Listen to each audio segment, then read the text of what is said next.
এবার নজর রাখবো প্রথম 15টি খবরের দিকে। রাজ্য মন্ত্রিসভায় রদবদলের জোর সম্ভাবনা। একজন মন্ত্রীর হাতে একাধিক গুরুত্বপূর্ণ দপ্তরের ভার না রাখার সম্ভাবনা। পার্থ চট্টোপাধ্যায়ের হাতে ছিল যে সমস্ত দপ্তর, সেগুলিও বন্টন করা হবে অন্যদের হাতে। ফলে মন্ত্রিসভায় নতুন মুখের সম্ভাবনা তৈরি হয়েছে। সঙ্গে থাকছে কারো কারো বাদ পড়ার সম্ভাবনাও। রদবদল হবে তৃণমূলের সংগঠনেও। আগামী সপ্তাহে দিল্লি যাচ্ছেন মুখ্যমন্ত্রী মমতা বন্দ্যোপাধ্যায়। 7ই অগস্ট নীতি আয়োগের গভর্নিং কমিটির বৈঠক রয়েছে। সূত্রে খবর, সেই বৈঠকে যোগ দিতেই দিল্লি উড়ে যাচ্ছেন তিনি। সেখানে উপস্থিত থাকতে পারেন প্রধানমন্ত্রী নরেন্দ্র মোদী। দিল্লিতে দলীয় কর্মসূচির পাশাপাশি সেন্ট্রাল হলে যেতে পারেন মুখ্যমন্ত্রী মমতা বন্দ্যোপাধ্যায়। দিল্লি সফরে গিয়ে নবনির্বাচিত রাষ্ট্রপতি দ্রৌপদী মুর্মুর সঙ্গেও সাক্ষাতের সম্ভাবনা রয়েছে তাঁর। শনিবারও ইডির জেরার মুখে পার্থ অর্পিতা। এদিন সকাল থেকে জিজ্ঞাসাবাদ শুরু হয়। ইডির নজরে অর্পিতার বেশ কয়েকটি জমির দলিল। এর আগে অর্পিতার দুটি ফ্ল্যাট থেকে উদ্ধার হয়েছে বিপুল পরিমাণ অর্থ, সোনার গয়না ও বিদেশি মুদ্রা। ইতিমধ্যে অর্পিতার 8টি অ্যাকাউন্ট ফ্রিজ করেছে কেন্দ্রীয় তদন্তকারী সংস্থা। ইডির নজরে রয়েছে অর্পিতার আরও সম্পত্তি। অর্পিতা মুখোপাধ্যায়ের আরও একটি সংস্থার খোঁজ। টেক্সটাইল নির্ভর ওই কোম্পানি নতুন করে খোঁজ পেয়েছে ইডি। টাকা লেনদেন হয়েছে ওই কোম্পানিগুলি থেকে। শুধু রিয়েল এস্টেট সংস্থা নয়, বেলঘরিয়ার অভিজাত আবাসনের ব্লক 5-এর 8-এ ঠিকানায় দেখানো হয়েছে আরও একটি সংস্থা। রিয়েল এস্টেট ও textile company board of general মিটিংয়ে একই তারিখে হয়েছে। বৈঠক হয়েছে 30শে নভেম্বর 2021। নতুন কোম্পানি খোঁজ পেয়ে তদন্তকারীদের মনে হচ্ছে অভিজাত আবাসনের ফ্ল্যাটগুলি বিভিন্ন কোম্পানির ঠিকানা হিসেবে ব্যবহার করতেন অর্পিতা। পাশাপাশি সূত্রে খবর, কোম্পানির ঠিকানার অস্তিত্ব থাকলেও কোম্পানির কোনো অস্তিত্ব নেই। তবে দিনের পর দিন টাকার লেনদেন দেখানো হতো ওই কোম্পানিগুলি থেকে। বিজেপির মিছিল ঘিরে ধুন্ধুমা। দক্ষিণ কলকাতা বিজেপি মণ্ডলের পক্ষ থেকে হাজরা মোড়ে চোর ধরো জেল ভরো, মুখ্যমন্ত্রী গদি ছাড়ো কর্মসূচি ঘিরে উত্তাল হল রাজপথ। ওই কর্মসূচিতে অংশগ্রহণ করার কথা ছিল বিজেপির রাজ্য সভাপতি সুকান্ত মজুমদারের, কিন্তু তার আসার আগেই পুলিশ গিয়ে জমায়েত ভেস্তে দেয়। হাজরা মোড়ে জমায়েতকারী বিজেপি কর্মী সমর্থকদের গ্রেপ্তার করে পুলিশ। বিজেপির অভিযোগ, তারা শান্তিপূর্ণ জমায়েত করছিলেন, পুলিশ গিয়ে তাদের জোর করে তুলে দেয়। নতুন করে পরিবর্তনের ডাক দেওয়ার সময় এসেছে। শনিবার সাংবাদিক সম্মেলন করে জানালেন শিক্ষাবিদ পবিত্র সরকার। একের পর এক দুর্নীতি হয়েছে, শুধু দল নয়, রাজ্যে প্রশাসনও জড়িত বলে এদিন কটাক্ষ করেন তিনি। পাশাপাশি এদিন সিপিএম নেতা বিকাশ রঞ্জন ভট্টাচার্য বলেন, পিএসসির সময়ই মামলা করা হয়েছিল। শিক্ষাক্ষেত্রে দুর্নীতির প্রতিবাদে সোমবার ভিক্টোরিয়া হাউস থেকে নাগরিক সমাজের মিছিল। গান্ধী মূর্তি পর্যন্ত যাবে সেই মিছিল। সিপিএম নেতার অভিযোগ, অভিষেক বন্দ্যোপাধ্যায়ের বৈঠকে আরও একটা দুর্নীতি হতে চলেছে। ঝাড়খণ্ডের জামতাড়া বিধায়কের বোর্ড লাগানো গাড়ি থেকে উদ্ধার কয়েক লক্ষ টাকা। বিকেলে 16 নম্বর জাতীয় সড়কের রানীহাটি মোড়ে এই বোর্ড লাগানো কোলাঘাটমুখী গাড়িটিকে আটকায় পুলিশ। জামতাড়ার বিধায়ক ইরফান আনসারি সহ ঝাড়খণ্ডের 3 বিধায়ক গাড়িটিতে ছিলেন। তাদের পাঁচলা থানায় নিয়ে যাওয়া হয়েছে। মালদায় ফের গঙ্গা ভাঙন। জেলার কালিয়াচক 3 নম্বর ব্লকের বৈষ্ণবনগর থানার পারদেওনাপুর শোভাপুর পঞ্চায়েতে শনিবার সকাল থেকে শুরু হয়েছে ভাঙন। ইতিমধ্যেই গঙ্গায় তলিয়ে গেছে চাষের জমি, আমবাগান, সবজি ক্ষেত। বাড়তে শুরু করেছে নদীর জল। জলস্ফীতিতেই তলিয়ে যাচ্ছে বিঘার পর বিঘা জমি। ভাঙনের ফলে শোভাপুর গ্রামের বাসিন্দাদের আতঙ্ক বাড়ছে। আশঙ্কা, এভাবে ভাঙন বাড়তে থাকলে 2-1 দিনের মধ্যে মণ্ডলপাড়া গ্রামের অস্তিত্বই হয়তো আর থাকবে না। ভিটেমাটি হারিয়ে ফেলবে বহু মানুষ। জেলা প্রশাসনের কাছে নদী ভাঙনের খবর থাকলেও এখনও কোনো পদক্ষেপ নেওয়া হয়নি। কালিয়াচক 3 নম্বর ব্লকের বিডিওকে ত্রাণ সামগ্রী জোগাড় রাখার নির্দেশ দিয়েছেন মালদার জেলা শাসক। নদী ভাঙন রোধের দায়িত্বে রয়েছে ফারাক্কা ব্যারেজ কর্তৃপক্ষ। মহিলা নেশামুক্তি কেন্দ্রে রোগীদের দিয়ে মধুচক্র চালানোর অভিযোগে সকালে উত্তাল হয়ে ওঠে বালির নিশ্চিন্দা। অভিযোগ, একটি বেসরকারি রিহ্যাব সেন্টারে বেশ কিছু মহিলা রোগীর চিকিৎসার নাম করে অবৈধ কাজকর্ম করানো হচ্ছিল। এলাকায় এমন খবর আগেই ছিল। স্থানীয় সূত্রে খবর, ওই রিহ্যাব সেন্টারের মালিকের স্ত্রী মধুচক্র চালানোর খবর প্রকাশ্যে আনেন এবং তিনিই থানায় খবর দেন। এরপরই ক্ষোভে ফেটে পড়েন স্থানীয় বাসিন্দারা। সকাল থেকে অশান্ত হয়ে পড়ে নিশ্চিন্দার ওই রিহ্যাব সেন্টার সংলগ্ন চত্বর। পুলিশ গিয়ে পরিস্থিতি সামাল দেয়। পথ দুর্ঘটনায় প্রাণ গেল এক ছাত্রীর। শনিবার সকালে স্কুল থেকে বাড়ি ফেরার পথে দুর্ঘটনায় প্রাণ হারায় লিলুয়া সহায়িকা গার্লস স্কুলের ছাত্রী লক্ষ্মী তুরির। প্রত্যক্ষদর্শীদের দাবি, রাস্তায় গর্ত থেকে লরির চাকা বাঁচাতে গেলে লরির চাকার নিচে পিষ্ট হয়ে যায় বছর 13 লক্ষ্মী। ক্ষোভে ফেটে পড়েন স্থানীয়রা। শুরু হয় লরি ভাঙচুর। পরিস্থিতি বেগতিক দেখে লরি ছেড়ে পালায় চালক ও খালাসি। উত্তেজিত জনতাকে শান্ত করতে এলাকায় র্যাফ নামানো হয়। অপরদিকে বাঁকুড়াতেও লরির ধাক্কায় প্রাণ যায় এক ছাত্রীর, আহত আরও এক। সেনাবাহিনীতে চাকরি দেওয়ার নামে প্রতারণা, চাকরির নামে টাকা আত্মসাতের অভিযোগে গ্রেপ্তার 2। সূত্রে খবর, উত্তরপ্রদেশের বাসিন্দা অমিত কুমার নামে এক যুবককে প্রতারণার ফাঁদে ফেলে দুষ্কৃতীরা। চাকরি পাইয়ে দেওয়ার আশ্বাস দিয়ে যুবককে শিলিগুড়িতে নিয়ে আসা হয়। যুবকের থেকে 3 লক্ষ টাকা দাবি করা হয়। 25,000 টাকা দিয়েও দেন ওই যুবক। গোপন সূত্রে খবর পেয়ে শিলিগুড়ি স্পেশাল অপারেশন গ্রুপের আধিকারিকরা প্রতারকদের গ্রেপ্তার করেন। ঘটনা আর কেউ জড়িত আছে কিনা তা খতিয়ে দেখছে পুলিশ।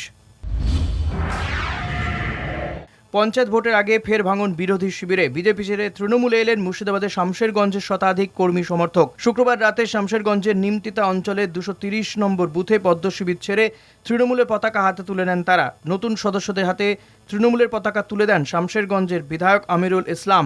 বিজেপি ছেড়ে তৃণমূলে যোগদানের অনুষ্ঠানে উপস্থিত ছিলেন নিমতিতা তৃণমূল সভাপতি শামিউল হক সহ তৃণমূলের অন্যান্য নেতৃবৃন্দ।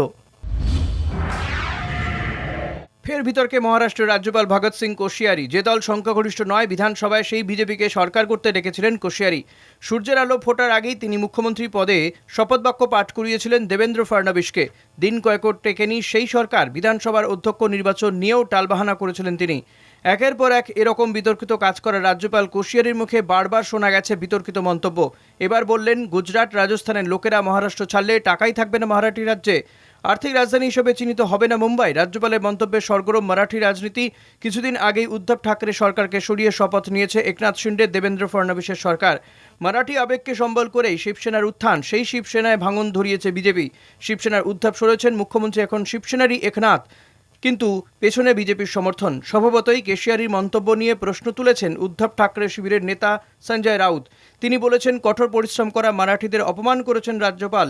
তার কটাক্ষ, রাজ্যে বিজেপি পরিচালিত সরকার গঠন হতেই শুরু হয়েছে মারাঠাদের কটাক্ষ করা। রাজ্যপালের পদ থেকে কোশিয়ারি অপসারণ চাইছেন সঞ্জয় রাউতও। তাদের নিশানায় একনাথ শিন্ডেও। পরিস্থিতি আঁচ করে সাফাই দেওয়ার চেষ্টা হয়েছে রাজভবনের তরফ থেকে। এক প্রেস বিজ্ঞপ্তিতে বলা হয়েছে, মুম্বাইকে দেশে অর্থনৈতিক রাজধানী হিসেবে গড়ে তুলতে গুজরাটি রাজস্থানীদের অবদানের কথা তুলে ধরতে চেয়েছিলেন রাজ্যপাল। বিরোধীদের চাপে বাদল অধিবেশনে মূল্যবৃদ্ধি ইস্যুতে আলোচনায় সম্মতি কেন্দ্রের। সোমবার লোকসভা ও মঙ্গলবার রাজ্যসভায় আলোচনার সম্ভাবনা রয়েছে। প্রসঙ্গত, বাদল অধিবেশনের প্রথম থেকেই একাধিক ইস্যু নিয়ে সংসদে সরব হয়েছিলেন বিরোধী সাংসদরা। এর জন্য তাদের সাসপেন্ডের মুখেও পড়তে হয়। তবে সংসদ চত্বরে রাতভর ধর্নায় কেন্দ্রীয় সরকার কিছুটা বাগে এসেছে বলে মনে করছেন বিরোধীরা। তার জন্যই আলোচনায় রাজি হয়েছে কেন্দ্র। এই জয় ঐক্যের জয় বলে মত বিরোধীদের। উবেরের সঙ্গে গাঁটছড়া বাঁধার তথ্য খারিজ করল ওলা। দুই সংস্থার মধ্যে বৈঠকের খবরের কোনো ভিত্তি নেই, দাবি ওলার চিফ এক্সিকিউটিভ অফিসার ভবিষ আগরওয়ালের। এর আগে বিভিন্ন সূত্র মারফত জানা যায়, উবেরের সঙ্গে গাঁটছড়া বাঁধতে চলেছে ওলা। সে নিয়ে দুই সংস্থার মধ্যে বৈঠকও সারা হয়েছে। তবে তাতে জল ঢেলে ওলার সিইও জানিয়ে দেন, দুই সংস্থার মধ্যে কোনো বৈঠক হয়নি। সময় এখন ছোট্ট একটা বিরতি, ফিরছি আরও খবর নিয়ে, সঙ্গে থাকুন। ফিরে এলাম বিরতির পর। এবার নজর রাখবো পরের 15টি খবরের দিকে। কেন্দ্রীয় স্বাস্থ্য মন্ত্রকের রিপোর্ট অনুযায়ী দেশে দৈনিক আক্রান্তের সংখ্যা 20,408। একদিনে মৃত্যু হচ্ছে 54 জনের। গত দুদিনে দেশে করোনা আক্রান্তের সংখ্যা বেড়ে 20,000-এর ওপরেই রয়েছে। দেশে দৈনিক সংক্রমণের তালিকায় মহারাষ্ট্র, কেরলকে ছাপিয়ে শীর্ষে রয়েছে কর্ণাটক। গত 24 ঘন্টায় কর্ণাটকে দৈনিক আক্রান্তের সংখ্যা 2,130। এরপরেই রয়েছে মহারাষ্ট্র, তামিলনাড়ু, কেরল ও পশ্চিমবঙ্গ। গত 24 ঘন্টায় রাজধানীতে কোভিডে নতুন করে আক্রান্ত হয়েছেন 1,245 জন। গত এক মাসে দিল্লিতে দৈনিক সংক্রমণের সংখ্যা সর্বোচ্চ। গত 24 ঘন্টায় সুস্থ হয়ে বাড়ি ফিরেছেন 20,958 জন। দেশে করোনা আক্রান্ত হয়ে মোট মৃতের সংখ্যা 5,28,875। দেশে ফের মিলল মাঙ্কিপক্সের হদিশ। এবার হিমাচল প্রদেশে মাঙ্কিপক্সে আক্রান্ত এক ব্যক্তির খোঁজ মিলেছে। শুক্রবারে ওই ব্যক্তির নমুনা সংগ্রহ করে পুনে ন্যাশনাল ইনস্টিটিউট অফ ভাইরোলজিতে পরীক্ষার জন্য পাঠানো হয়েছে। রিপোর্ট আসার পরেই জানা যাবে ওই ব্যক্তি মাঙ্কিপক্সে আক্রান্ত কিনা। আক্রান্ত ব্যক্তিকে আইসোলেশনে রাখা হয়েছে। ওই ব্যক্তির বিদেশ ভ্রমণের ইতিহাস নেই বললেই জানা গেছে। এদিকে ভারতে প্রথম মাঙ্কিপক্সে আক্রান্ত সম্পূর্ণ সুস্থ বলে জানিয়েছেন কেরলের স্বাস্থ্যমন্ত্রী। ভারী বৃষ্টিপাত শুরু হয়েছে কর্ণাটকে। শনিবার সকাল থেকে বেঙ্গালুরু, দক্ষিণ কন্নড় সহ একাধিক জায়গায় বজ্রবিদ্যুৎ সহ বৃষ্টিপাত হচ্ছে। শিশুদের নিরাপত্তার কথা মাথায় রেখে স্কুল বন্ধ রাখার সিদ্ধান্ত নিয়েছে প্রশাসন। সেই মতো নির্দেশও জারি করা হয়েছে। ক্ষমতায় আসার পর থেকে নানা বিতর্কে জড়াচ্ছে পাঞ্জাবের আপ সরকারের ভগবন্ত মান মন্ত্রিসভা। সর্বশেষ কাণ্ডটি ঘটিয়েছেন পাঞ্জাবের স্বাস্থ্যমন্ত্রী।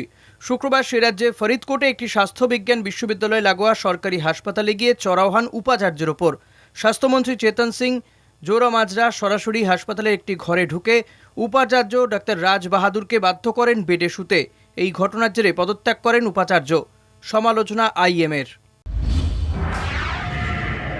উপত্যকায় ফের গুলির লড়াই, নিকেশ এক জঙ্গি। শনিবার ভোরে জম্মু কাশ্মীরের বারামুলায় সেনা ও পুলিশ যৌথ অভিযান চালায়।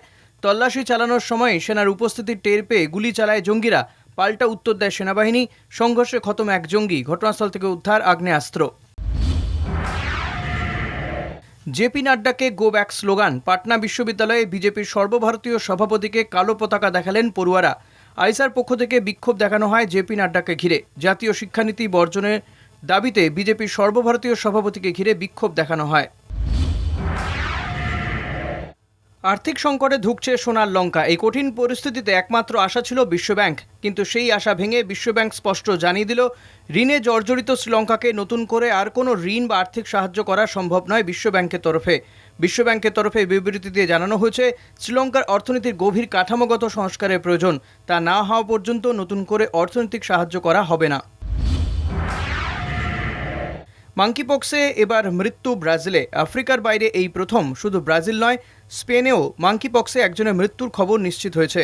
গত 23শে জুলাই মাঙ্কিপক্সে মারণ থাবা নিয়ে বিশ্বজুড়ে স্বাস্থ্য সতর্কতা জারি করেছিল বিশ্ব স্বাস্থ্য সংস্থা বা হু। স্পেন ও ব্রাজিল দুটি দেশেই মৃত্যুর খবরে নড়েচড়ে বসেছে একাধিক দেশের স্বাস্থ্য মন্ত্রক। আবারও পার্লামেন্ট ঘেরাও ইরাকে। মুক্তাদা আল সাদার সমর্থকদের বিক্ষোভে উত্তাল ইরাক সংসদ ভবন। এই নিয়ে এক সপ্তাহের মধ্যে দ্বিতীয়বার ইরাকি পার্লামেন্টের হামলার ঘটনা। বিক্ষোভকারীদের হামলায় অন্তত 60 জন আহত হয়েছে বলে খবর। ধর্মগুরু মুক্তাদা আল সাদারের সমর্থকরা ফের বাগদাদের উচ্চ নিরাপত্তা গ্রিন জোন লঙ্ঘন করেছে, কারণ তারা প্রধানমন্ত্রীর জন্য ইরানপন্থী প্রতিদ্বন্দ্বী প্রার্থীর মনোনয়নে বিরোধিতা করেছে। ইরাকের বর্তমান প্রধানমন্ত্রী মোস্তাফা আল কাদিমি বিক্ষোভকারীদের রক্ষা করার নির্দেশ দিয়েছেন নিরাপত্তা বাহিনীকে। বিক্ষোভকারীদের উদ্দেশ্যে তার বার্তা, শান্তিপূর্ণ পরিবেশ বজায় রাখতে, উত্তেজনা এড়িয়ে চলতে। আমেরিকায় বন্যা বিধ্বস্ত Kentucky, Saint Louis, Saint Peters. জলের তলায় বহু বাড়িঘর। ইতিমধ্যে বিপর্যয় মোকাবিলা বাহিনী জলে আটকে পড়া বহু মানুষকে উদ্ধার করেছে। কেন্টাকিতে ইতিমধ্যে বহু মানুষের মৃত্যুও হয়েছে। প্রেসিডেন্ট জো বাইডেন ইতিমধ্যেই কেন্টাকিতে জরুরি অবস্থা জারি করেছেন। লাস ভেগাসের বেশ কিছু হোটেল এবং ক্যাসিনোতে বন্যার জল ঢুকে গেছে। বার্মিংহাম কমনওয়েলথে প্রথম পদক ভারতে। পুরুষদের 55 কেজিতে রূপো জিতলেন সংকেত সাগর। স্ন্যাচ এবং ক্লিন অ্যান্ড জার্ক মিলিয়ে 248 কেজি ভার তোলেন সংকেত। স্ন্যাচ বিভাগে প্রথমে 107 কেজি এবং দ্বিতীয় অ্যাটেম্পটে 111 কেজি ভার তোলেন। তৃতীয় অ্যাটেম্পটে 112 কেজি ভার তোলার কথা থাকলেও ভার বাড়িয়ে 113 কেজি করেন সংকেত এবং তখনই জাতীয় রেকর্ড ভাঙেন। এরপর ক্লিন অ্যান্ড জার্কে 135 কেজি ভার তুলে রূপো নিশ্চিত করেন সংকেত সাগর। ক্লিন অ্যান্ড জার্কে সময়ে চোট পেলেও থামানো যায়নি সংকেতকে। মালয়েশিয়ার প্রতিদ্বন্দ্বী থেকে 1 কেজি কম ভার তুলে দ্বিতীয় স্থানে শেষ করেন সংকেত এবং চলতি কমনওয়েলথে ভারতের হয়ে প্রথম পদক এনে দেন মহারাষ্ট্রের সাংলির 21 বর্ষীয় সংকেত। বাবার পানের এবং খাবারের দোকান। ছোট থেকেই ভার উত্তোলনে আগ্রহ সংকেতের। শত বাধা থাকলেও ছেলের অনুশীলনে কখনো বাধা আসতে দেননি সংকেতের বাবা। দেশীয় আন্তর্জাতিক স্তরে পদক এলেও লড়াই সফল হলো কমনওয়েলথের মঞ্চে। কমনওয়েলথ গেমসে দ্বিতীয় দিনে পদক জয়ের আরও সামনে এলো ভারতীয় সাঁতারু শ্রীহরি নটরাজ। 100 মিটার ব্যাকস্ট্রোকে ফাইনালে পৌঁছালেন নটরাজ। সময় নিলেন 54.55 সেকেন্ড। ভারতের 21 বছরের সাঁতারু হিটে চতুর্থ স্থানে শেষ করেন। সব মিলিয়ে সপ্তম স্থানে শেষ করে পদক জয়ের আশা বাঁচিয়ে রাখলেন তিনি। রবিবার ফাইনালে নামবেন শ্রীহরি নটরাজ। পদক জিততে পারলেই ইতিহাস গড়বেন শ্রীহরি। কমনওয়েলথ গেমসের দ্বিতীয় দিনে পদকের খাতা খুলল ভারত। বার্মিংহাম কমনওয়েলথ গেমসের দ্বিতীয় দিনে ভারোত্তোলনে 2টি পদক আসতেই অন্যান্য বিভাগেও এগোচ্ছে ভারতীয় প্রতিযোগীরা। 57 কেজি পুরুষ বক্সিং বিভাগে এগোলেন ভারতের মোহাম্মদ হাসামউদ্দিন। বিপক্ষে দক্ষিণ আফ্রিকার প্রতিযোগীকে 5-0 বাউটে হারালেন হাসামউদ্দিন। ব্যাডমিন্টন মিক্সড ইভেন্টে শ্রীলঙ্কাকে হোয়াইট ওয়াশ করল ভারতীয় ব্যাডমিন্টন খেলোয়াড়রা। 5-0 ব্যবধানে জিতল ভারত। মেন্স সিঙ্গলসে শ্রীলঙ্কার বিরুদ্ধে 2-0 জিতলেন লক্ষ্য সেন। উইমেন্স টিম ইভেন্টে জয় পেলেন গোপীচাঁদের কন্যা গায়ত্রী গোপীচাঁদ, তৃষা জলি। অন্যদিকে টেবিল টেনিসে পুরুষ ডাবলস বিভাগে জয় দিয়ে শুরু করলেন শরৎ কামাল ও হারমিত দেশাই। নর্দার্ন আয়ারল্যান্ডের বিরুদ্ধে স্ট্রেট গেমে জয় পেলেন শরৎরা। সাইক্লিস্টে ফের ব্যর্থ হলেন বাংলার ত্রিয়াশা পাল। স্প্রিন্ট বিভাগে যোগ্যতা অর্জন পর্বে 14 জনের মধ্যে 11তম স্থানে শেষ করলেন নদিয়ার মদনপুরের ত্রিয়াশা পাল। স্কোয়াশে মেন্স ও উইমেন্স 2 বিভাগে এগোলো ভারত। প্রি কোয়ার্টারে ফাইনালে পৌঁছলেন সৌরভ ঘোষাল ও জ্যোৎস্না চিনাপ্পা। এগোচ্ছে ভারত। বার্মিংহাম কমনওয়েলথ গেমসের দ্বিতীয় দিনে ভারোত্তোলনে একটি পদক আসতেই অন্যান্য বিভাগেও এগোচ্ছে ভারতীয় প্রতিযোগীরা। 57 কেজি পুরুষ বক্সিং বিভাগে এগোলেন ভারতের মোহাম্মদ হাসামুদ্দিন।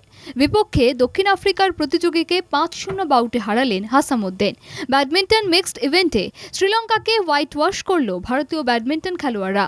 5-0 ব্যবধানে জিতল ভারত। মেন্স সিঙ্গলসে শ্রীলঙ্কার বিরুদ্ধে 2-0 জিতলেন লক্ষ্য সেন। উইমেন্স টিম ইভেন্টে জয় পেলেন গোপীচাঁদের কন্যা গায়ত্রী গোপীচাঁদ, তৃষা জলি।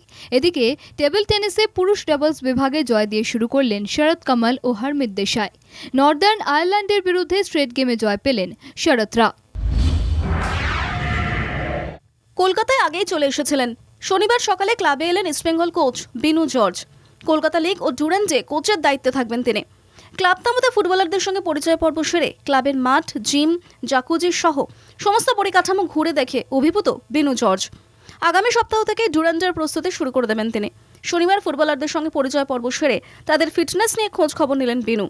অনুশীলন শুরুর আগে আগামী কয়েকদিনে ফিটনেস বাড়ানোর পরামর্শ দিলেন বিনু জর্জ। প্রসঙ্গত, এবারে সন্তোষ ট্রফিতে কেরালাকে চ্যাম্পিয়ন করার পর ইস্টবেঙ্গলের কোচ নিযুক্ত হয়েছেন বিনু জর্জ। সময় এখন ছোট্ট একটা বিরতি, ফিরছি আরও খবর নিয়ে, সঙ্গে থাকুন। ফিরে এলাম বিরতির পর। এবার নজর রাখবো শেষ 5টি খবরের দিকে। 1971 ভারত পাক যুদ্ধ জয়ের অন্যতম কাণ্ডারি ফিল্ড মার্শাল শ্যাম মানেকশার বায়োপিক নিয়ে জল্পনা চলছে গত বছর থেকেই। শ্যাম বাহাদুর পরিচালনার ভার কাঁধে তুলে নিয়েছেন পরিচালক মেঘনা গুলজার। শ্যাম মানেকশার ভূমিকায় নজর কাড়বেন অভিনেতা ভিকি কৌশল। ইতিমধ্যে প্রকাশ্যে এসেছে ছবিতে অভিনেতার লুক। ফিল্ড মার্শালের স্ত্রীর চরিত্রে অভিনয় করছেন সানায়া মালহোত্রা। তৎকালীন প্রধানমন্ত্রী ইন্দিরা গান্ধীর চরিত্রে দেখা মিলবে আর এক দঙ্গল গার্ল ফাতিমা সানা শেখের। খুব শীঘ্রই শুরু হয়ে যাবে ছবি শুটিং, যার প্রস্তুতি চলছে পুরো দমে। সোশ্যাল সাইটে এমনটাই আভাস দিলেন ছবির শ্যাম বাহাদুর ওরফে ভিকি কৌশল। সম্প্রতি শ্যাম বাহাদুরের স্ক্রিপ্ট সারলেন পরিচালক ও ছবির অভিনেতা অভিনেত্রীরা।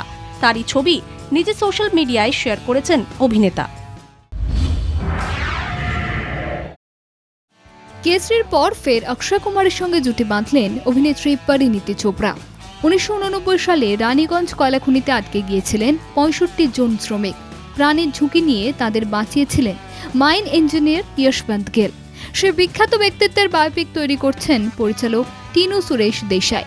ছবির নাম ক্যাপসুল গিল।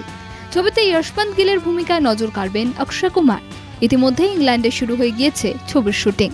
ছবিতে অক্ষয় নায়িকার চরিত্রে যে অভিনয় করবেন পরিণীতি চোপড়া, এমনটা খবর ছিল বেশ কিছুদিন আগেই। অবশেষে লন্ডনে ছবির শুটিংয়ে যোগ দিলেন ইশাক জাদের নায়িকা।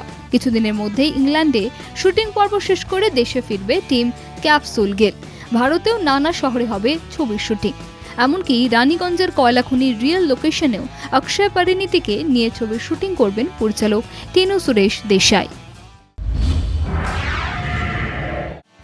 দীর্ঘ 3 বছর পর বড় পর্দায় ফের কৌশিক গঙ্গোপাধ্যায়ের ছবি।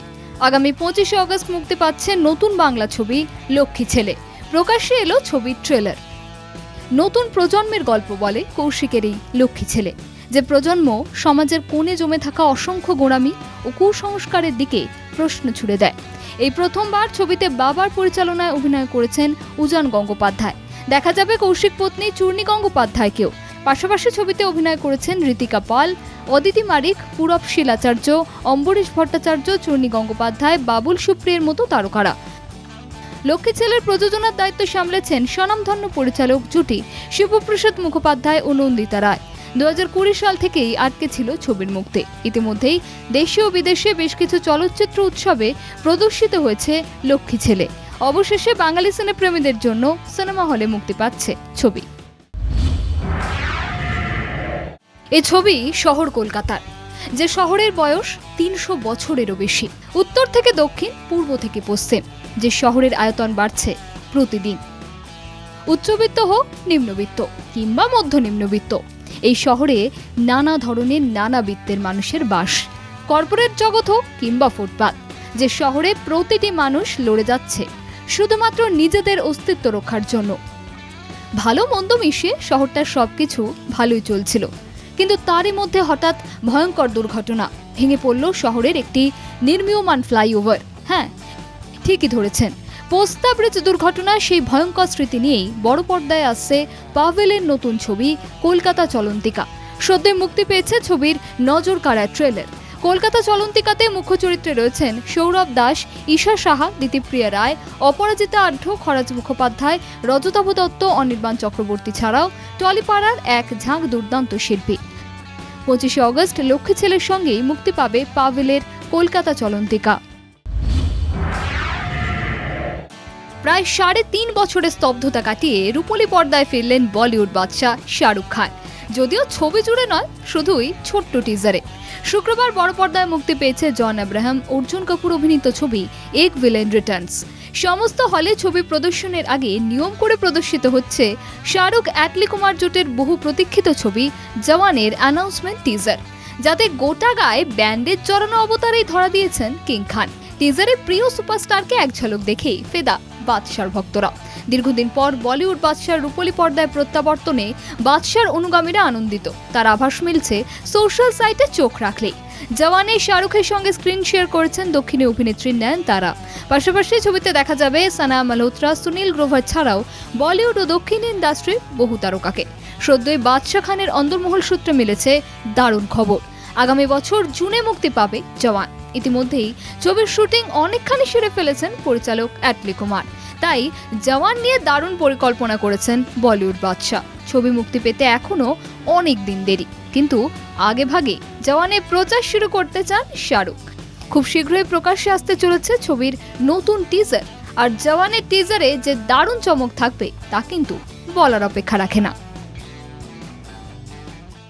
15:15:05 আজ এই পর্যন্তই। আপনি দেখছেন কলকাতা টিভি, রাত দিন 7 দিন।